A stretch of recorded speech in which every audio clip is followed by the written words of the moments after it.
Yo, what's up, guys? Today we're going to do a recap on this week's price action on the indices. Yeah, going into it, we had Monday, we had high impact news. Tuesday, Fed Chair Powell speaks in the PM session. So that AM session was very choppy.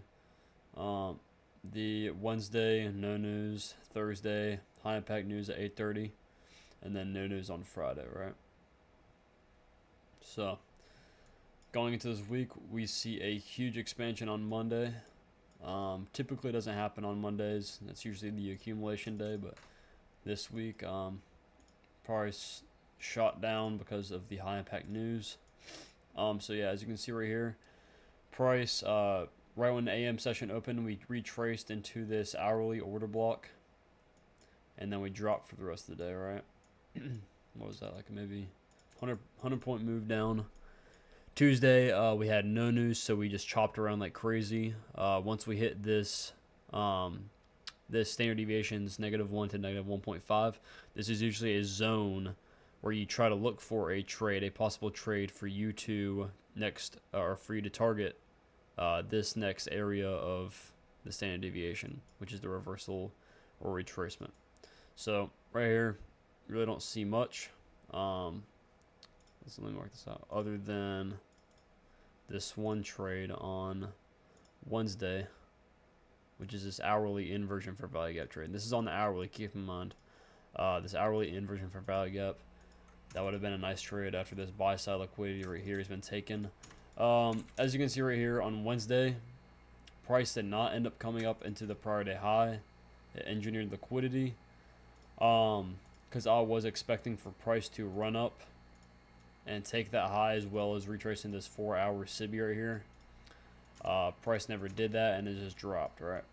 So I was expecting lower prices on Wednesday, but this level was never hit.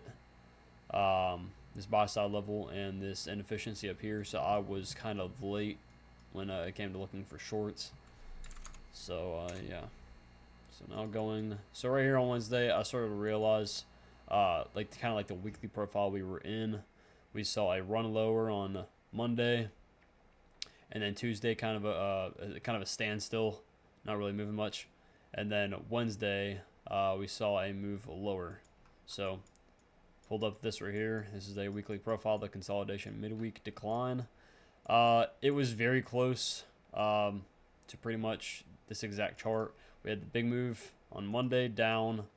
Tuesday, kind of a consolidation day. So we marked out the body's low on Tuesday.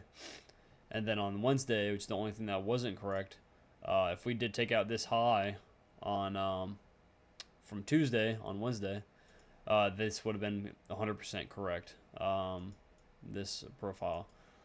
But we did not really push up on Wednesday. But on Thursday and Wednesday, we both closed down below. Bodies closed below the Tuesday's body's low. And then we continue pushing it down for the rest of the week, which is what we pretty much got. But wasn't 100% that profile, but it was pretty much on the lines of it. So yeah, closed below this level right here on Thursday and Wednesday. And yeah, once again, it was just a lot of failed swings this week. We failed to swing this high from the prior day as well as this imbalance. So price action wasn't amazing this week. Wasn't really delivering from areas that I would like to see price to deliver from. Just ignored a lot of different areas. So yeah. Oh yeah, I forgot to mention this. So this -2 to -2.5 standard deviation level was tapped in on Wednesday, and price did not reverse. It just ended up retracing into this mitigated inversion for value gap, as well as I would consider this probably the 75% of this rejection block. Yeah, tapped into 75% of that rejection block as well. Continue to push lower, targeting this endpoint of the standard deviations. Hit that on Thursday. We didn't really get a reversal on Thursday, which we sometimes do. Instead, we got it on Friday. And then, yeah, so we had the TGIF, which is a complete reversal on Friday. We did have this a huge move the night before, 70 points down for the PM, or yeah, not the PM session, but the overnight Asia and London session before New York AM session opened. So this was this is pretty much the market telling you that it's going to be choppy, the AM session. And that's exactly what happened. We didn't have news on Friday, plus we had a huge expansion overnight.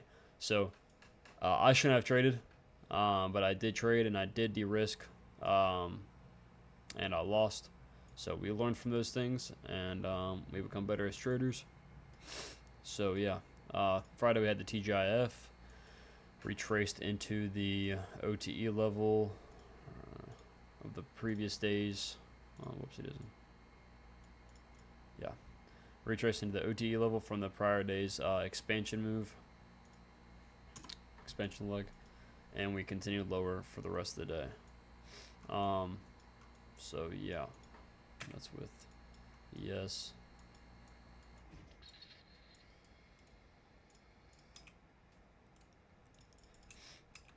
Let's go to DXY now. I don't really check DXY too much.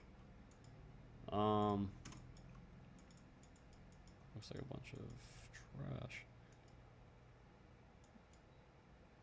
Okay. My fault, guys. My fault.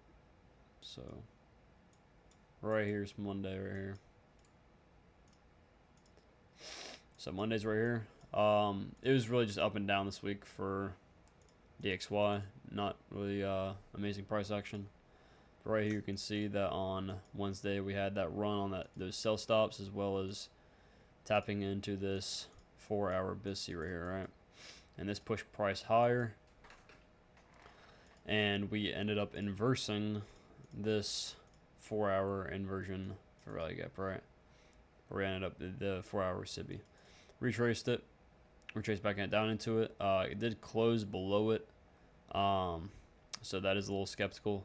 So going into the week next week, we will check and see what price ends up doing from that.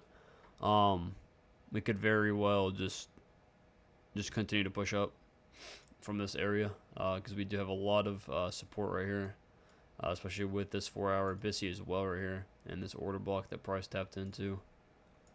So we do have a lot of things. But yeah, hopefully we can see higher prices next week, taking out, I don't know, let me check this out. I'll kind of consider that low resistance liquidity right there. Only 3 points though, so it's not super, it's not highly probable. So we will see with that. Possibly seeing lower prices for ES and the indices next week. But yeah, other than us tapping in this monthly BISC right here, we can very well continue to push lower for the next 10 days. You can see in this monthly candle, have a strong push down into this BISC as well before pushing up. So we will see, or we might just completely close below this one and target this one. But yeah, if we close below this one this month, next month we are mostly going to be bearish. So yeah, it's a nice little indicator if we do get that in the next 10 days. But yeah, ever since Iraq and Iran, my fault. Iran and Israel went and started sending missiles and shit. It's actually going down. Bitcoin, I don't think is too better now, actually. Yeah, they're starting to recover just a little bit. But yeah, the crypto has not been doing too good either lately. But it's mainly ES and them. But so yeah, next week we are probably going to continue looking for shorts, just as an added confluence. All the tension going on right now in the world. But yeah, so, or we might see a small pullback. I mean, you never know. So maybe see a pullback into OTE around this area. Who knows? You know, at least premium maybe into this daily for value gap, right? So we never know. We will see next week when when Monday starts. I don't think we have bad news coming on. No news on Monday. I won't trade Monday. Tuesday, I'll come to the market. I'll trade. Wednesday I'll trade, Thursday I'll trade, and Friday I'll trade. Every single day next week, other than Monday, looks amazing. So, yeah, I'll be posting content and videos, possible recaps.